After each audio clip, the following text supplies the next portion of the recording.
हाय दोस्तों, देखिए आज हम इस वीडियो में पढ़ने वाले हैं कि जो मतलब वीर्य होता है सेमन, जिसको सेमन बोलते हैं, और शुक्राणु जिसको बोलते हैं स्पर्म। मतलब कि सेमन और स्पर्म में अंतर क्या होता है, डिफरेंट क्या होता है, ठीक है, इसके बारे में जानेंगे। ठीक है, अब देखो जो वीर्य होता है, वीर्य मतलब पहले शुक्राणु बन जाते हैं। तो जो शुक्राणु होता है, तो यह जो शुक्राणु होता है यह टेस्टिस के अंदर, ठीक है,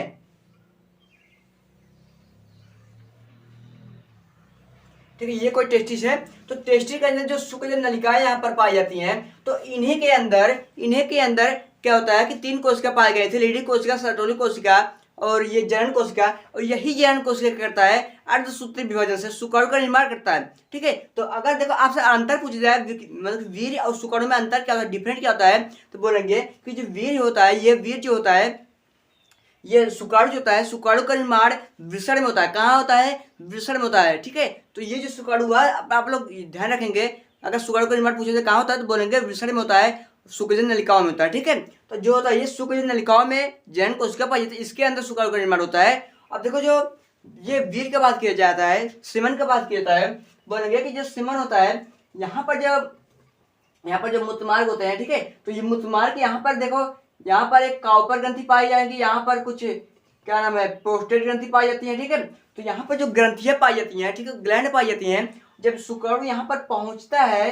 तो जब शुक्राणु पहुंचेगा यहाँ पर, जहाँ से जब यह करता है, जब ये शुक्राशय में पहुंचता है, तो जो शुक्राशय होता है ये बोलेंगे कि ये 60 से 70% वीर्य के कुछ भाग को बनाती है। और जो वीर्य होता है यह क्या होता है, ये एक लसला, मतलब कि कह सकते हैं चिपचिपा पदार्थ होता है। कैसा होता है? चिपचिपा पदार्थ, जिससे क्या होता है, जब शुक्राणु उसमें मिल जाएंगे, घुल जाएंगे, और जिससे क्या होता है वो सहायक रह सके, उनको पोषण मिल सके। ठीक है, तो अनेक प्रकार की मतलब स्थितियां उनको मिलती है शुक्राणु को, ताकि वो गति करते हुए आराम से मूत्र नलिकाओं द्वारा क्या करते बाहर निकल सके। ठीक है, तो इसीलिए क्या होती है कि जो मतलब ग्रंथियां होती हैं, ग्रंथियां, इसमें वीर्य का निर्माण होता है। ग्रंथियों में क्या होता है? वीर्य का निर्माण होता है। और ग्रंथियां जैसे शुक्राशय हुआ, 60-70% वीर्य के बनाया। और जो हमारा ये पुरुष ग्रंथि होता है, प्रोस्टेट ग्लैंड होता है, ये क्या करता है, ये भी 25-30% भाग को बनाता है।